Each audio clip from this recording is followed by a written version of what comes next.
Hello, people. We're back again with a Régine reality check. Unfortunately, we won't be talking about Love After Lockup today. It is not Felon Friday. We're a little bit early for that. But we are talking about our girls, our ladies. I don't know if they're really my girls, my ladies, but I do tune in. We are talking about Real Housewives of Potomac, season 10, episode 18, part one of the reunion. I know Steven didn't know it was a part one, two, or three, but there are part one. This is part one for this season. So, honestly, just a little disclaimer before I even get into all my commentary. No lie, y'all, I have been so bored with the Real Housewives of Potomac for like the past 3-4 seasons. Like, snooze fest. These ladies, hate to call them the L word, loser, but sometimes they really, really, really act like it, and they become very catty, and it's like, are y'all grown-ass women or are y'all children? So I get really confused about the things that they do. But this reunion, I will have to say, might have saved me as a viewer, because if they did not come hot, I might have left.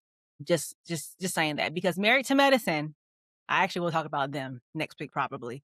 Married to Medicine, they take off compared to Potomac. No lie. Anyways, let's get into the episode. So, of course, the biggest breaking news right now, we're not talking about Karen anymore being in jail. We're talking about Wendy being in jail with fraud charges.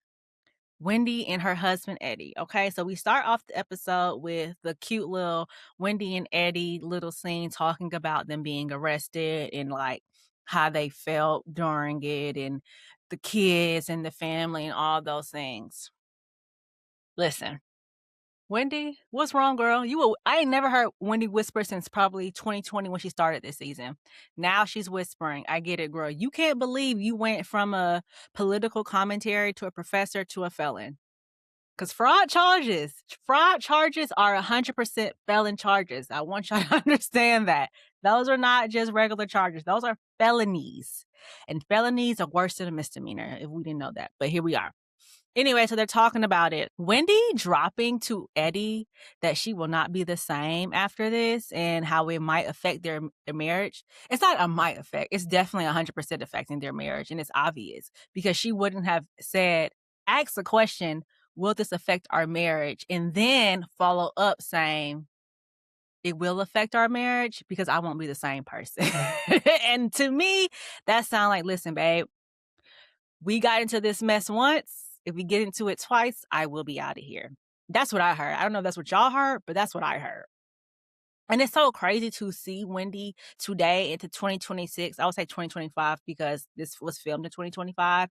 Her joining from 2020 to 2025 and her doing that 180, it makes complete sense. And why they committed fraud also. In 2020, Wendy looked like, no shade to Wendy, girl, because you really stepped it up since then in one season. But she looked like, why are you here? Like, she looked like, are you on the Real Housewives of Potomac or are you on Love After Lockup? Like, the fits were not fitting. She wasn't coming with nothing. She looked a mess. I don't know if I remember when she had no ass. I remember when she had no ass. So her getting a BBL was appropriate for this. And her just recreating everything about her was appropriate. And it makes sense why she ended up the way that she did. But I do hope for the best for them when it comes to like the court cases and the law, especially because Eddie is a lawyer. So damn. I really hate it for them. I really, really do. So I hope for the best, but I don't know if I don't know. I don't know. Anyways, so we get to that. So now we're getting into the reunion set. So we all know the girls always want to be first chair next to Andy Cohen. The girls always want to sit next to him. Giselle has always had a first chair next to Andy, but this time she did not because, baby, what did you bring to the show? Nothing. You brought nothing. You brought no storyline. So you don't no need for you to be right next to Andy. Be the second chair, babe. That's exactly what she was, and she couldn't believe it. But rightfully so, she earned that seat. And then, so all the ladies are coming out there in their red. Mind you, this red looks so good on all these black women. So when Wendy walks her ass out there looking good as a motherfucker, the last person, I'm gonna give you a clap Let me give you a clap, Wendy, because you deserve that. You deserve that. You knew they was gonna be talking so much shit about you. Make sure you look good. Make sure you smell good. They can't say nothing about you other than what's going on with your court case. Because clearly, you see the material. I look good. Period. So I love that for you, Wendy. Smart girl. Anyway, so that happens. Let's cut to, listen, Ashley Darby. You think because now you got your 20 million for Michael Darby, you can talk all that talk, but you've been real mute and quiet. For somebody that has been on Potomac since season 1 and has no businesses, no nothing, and now you got so much to say about Wendy. Why? Because you did think she was better than you, and now you're kind of admitting it. So I guess that's a good thing. Now that you feel like you're better than Wendy now because she is a criminal. And as a biracial, Ashley, I can tell you there's some racism there. There's some racism there, Ashley. You are biracial. You're half a Black woman. Let's not forget that, okay? Especially your mama and them. You know what kind of people they are. Don't do that to Wendy. I don't like that. I don't like that. I don't like that. Because you're talking about going to jail is a fear of yours. It's a fear of all of ours. I'm pretty sure it's a fear of Wendy. So I don't understand why you're confused and why she's acting the way that she's acting. This is her reality. She's not living in a falsehood or delusion. This is her reality. This is all she can do. She's gonna have to face the fire. It is what it is. So leave my girl Wendy alone. Even though I don't really care for Wendy either, but I'm fighting for Wendy on this because they need to leave her alone. I don't like it. I just, the colorism on this show is something that they've talked about in previous seasons. I think they talked about like Wendy's first season. The colorism for somebody that is from Atlanta that lives in 15 minutes away from Potomac, the colorism in this area it's like crazy to watch and crazy to see because I've never seen this hierarchy so much when it comes to how close you are to that paper bag. And you watch Atlanta, Real Housewives of Atlanta, our HBIC is Nene Leakes and she ain't no light-skinned woman. So what does that tell you? Okay. Anyways, let's get back to it. So this whole season, the girls have been on Stacey. Leave Stacey alone, okay? Compared to the biggest liar on this show, which is Karen Huger, Stacey says no lies. Like she say little lies. Karen will lie about everything. Karen literally last season was fighting a DUI case, got on those cameras and said she was on the phone when she got into the accident. Karen, we seen those those footages. We seen those footages when you got locked up talking to the police. There is no way you were on the phone with somebody because if you was on the phone with somebody and you was talking the way you were talking to those police officers, they should have told your ass, pull over right now. So there's no way you're getting home. So I don't want to believe that. I don't want to believe that at all. At all. So yeah, they've been on Stacey's ass all season about the little white lies that she says. They're just not serious. Like they're not real lies that's hurting any of y'all. It's about her life. Ashley and Giselle, y'all give nothing out about your life. Y'all haven't given anything about your life since like season 5, and we're on season 10 right now. So keep that in mind. You haven't said anything about your life, and now y'all want to know all about Stacey's life and what she's doing? Losers. So y'all are talking about how she is on QVC, which is her job, and how she is on Real Housewives of Potomac, which is her job. Hence why y'all said, you act like on QVC the way you do on Potomac, and she says, indeed. Because she realizes this is a check that I'm collecting.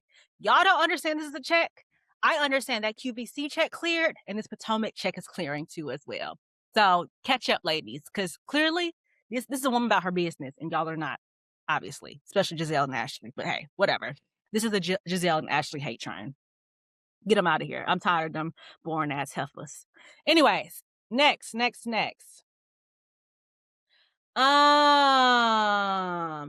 Stacey gagged the girls when she told Tia, you took all that information so you could take it back to your master. Once again, like I said, Giselle has given us nothing. Nothing about her life. She tried to give us this storyline about her dad and his will and them fighting for it. We still didn't get much about that. So now your only thing is to take everybody else's life and plot it into this group. It's just like bad. It's like bad. Let me tell you, Real Housewives of Atlanta, those seasons 6 through I don't know when were so good because the ladies were working. They were clocking in. They were adding storylines onto their life, and we was watching it play out, and that is what we love. We want to see y'all life playing out, and y'all are not doing it, and we don't like it at all. They see lies, yes, but again, we need this delusional, lying person on this show. Real Housewives of Salt Lake City, they thrive because every single one of them ladies are delusional. They think that the HBIC and they're nobody but a Mormon from Salt Lake, okay? Like, come on now. We need delusion. Nobody is as delusional as Stacey Rush, and we need it, and we need more of this on Real Housewives of Potomac because all of y'all are giving real boring. It's giving boring. Angel and Kay. Now, when Andy asked y'all about the sadness and madness, listen, little quick shout out to Inside Out. Everybody needs to watch Inside Out as an adult. Inside Out 1 and 2, great movies. Great movies. But Andy asking them if they thought that they were sadness and madness on this season, and they didn't believe that, it was cringy because no way y'all thought everybody was happy to be around y'all and y'all was a joy to be around. Angel, the whole Colorado trip, they cussed you out the whole time they was in Colorado. So there's no way you believe you were a joy to be around. He literally was cool with them one morning, one night, the next morning, you upset. We don't want to be around you. You are not fun to be around. Okay, girl, you beautiful girl, beautiful girl, beautiful girl. But on this show, where the colorism is hot, you won't thrive. That's just a little tidbit.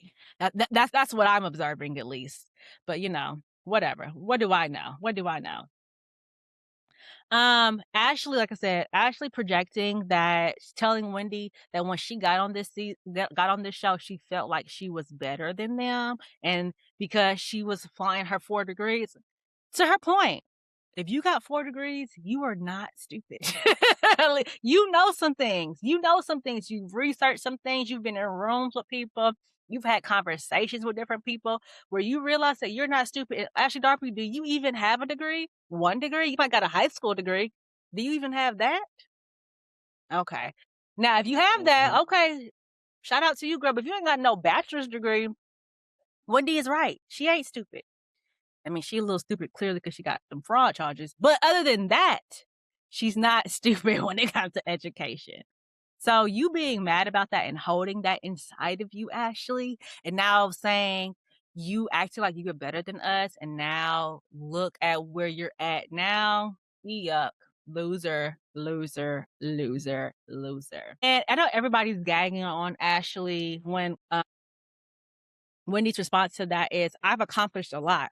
What have you accomplished? And Ashley says, at least I have 1 social security number. Like, I hear your 1 social security number because Wendy's on this fraud and she had all these debit credit cards or whatever.